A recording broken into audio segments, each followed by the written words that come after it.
So you're a dog owner here in Johnson City, and you know how important it is to have a well-behaved companion. In this explainer, we're going to walk through everything you need to know to find the right professional trainer, someone who really gets your dog, your goals, and your life right here in town. And let's be honest, good training is about so much more than just sit and stay, right? It's about being able to confidently enjoy our beautiful city together.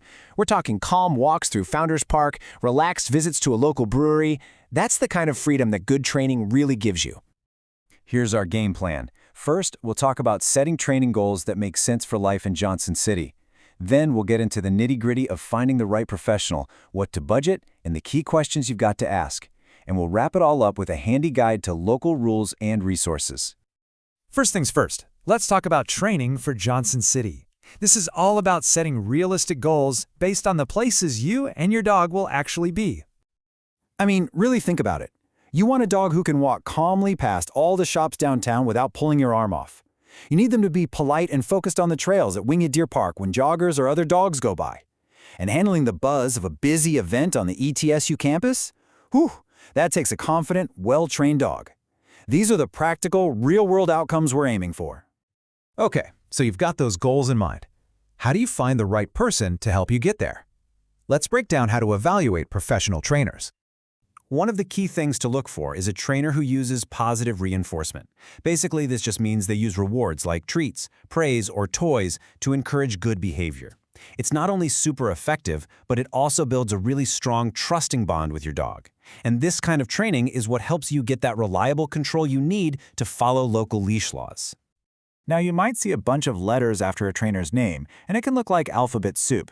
Here's a quick way to decode it. A CPDTKA is a great, solid certification for general skills and obedience. But if you're dealing with more complex stuff, like fear or reactivity, you'll want to look for something like an IABC-CBC.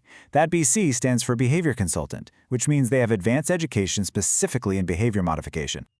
Next up, you have to think about the training format itself. There's really no single right answer here. The best choice totally depends on your dog, your lifestyle, and your goals. You pretty much have three main options. Group classes are awesome for learning to focus around other dogs. Private lessons are fantastic for tackling specific issues right in your own home, like barking at the door. And then you have board and train programs. These are intensive, immersive experiences that can get results fast, but you have to be ready to learn how to maintain that training once your dog comes home. And that brings me to a really important tip. Always ask for a consultation before you commit to anything. This is your chance to meet the trainer, see how they interact with your dog, and just make sure their style feels like a good fit for both of you. Okay, let's get down to the practical details. In this next section, we'll cover what to budget for training and the absolutely essential questions you need to ask. So here's a peek at the typical costs you might find around Johnson City and Washington County for 2025. A group puppy class could run you somewhere between $140 and $250.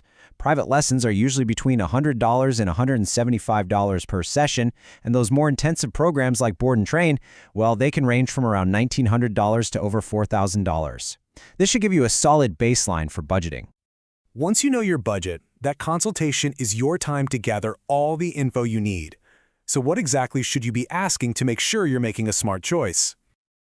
Here is a checklist to help guide that conversation. First, make sure their methods are positive. Always verify their credentials. Ask how they'll create a custom plan for your dog's specific needs. You'll also want to know how progress is measured and get a full breakdown of costs up front. Oh, and a pro tip, for behavior issues, asking if they collaborate with vets is a great sign of a true professional. Finally, let's talk about being a responsible dog owner right here in Johnson City. This means knowing the local rules and the best places to go practice all your new skills. It's really crucial to know the local rules.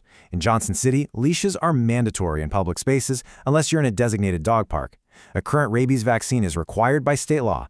Also, just be aware that excessive barking can be considered a nuisance violation, and dogs over 6 months old do need a city license. Knowing those rules lets you use our great local resources so much more effectively. The fenced-in area at Founders Park is perfect for practicing recalls. The trails at Winged Deer Park are ideal for teaching your dog to stay focused around distractions. And the Tweetsy Trail gives you a fantastic real-world setting to work on staying calm around bikes and runners. At the end of the day, This is what it's all about. Investing in training isn't just about fixing problems.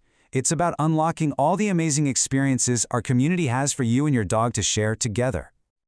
A well-trained dog can join you on patios, navigate busy sidewalks with ease, and just be a welcome presence wherever you go. Finding the right professional is the very first step on that journey. We wish you the very best in finding that perfect partner to help you and your dog thrive here in Johnson City.